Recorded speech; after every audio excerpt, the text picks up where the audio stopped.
সামনের ইলেকশনে আপনার বড় অপোনেন্ট কিন্তু আওয়ামী দুঃশাসনের চিত্র নিখুঁতভাবে তুলে ধরেছেন নির্মাতা মোস্তফা সরোয়ার ফারুকী, যেখানে তিনি আওয়ামী দুঃশাসনের এক্স-রে রিপোর্ট করেছেন।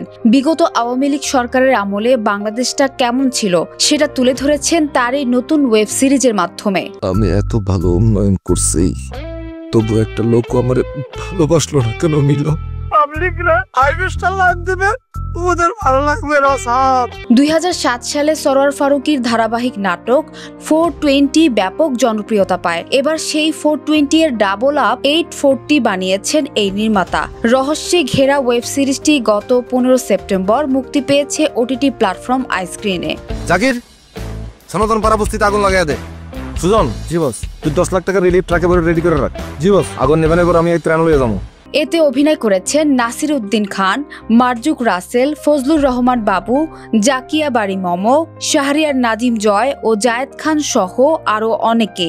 সিনেমাটি প্রযোজনা করেছেন নুসরাত ইমরোজ তিশা, সঙ্গে আছে ইমপ্রেস টেলিফিল্ম। নির্মাণের পাশাপাশি এর চিত্রনাট্য করেছেন সরোয়ার ফারুকী।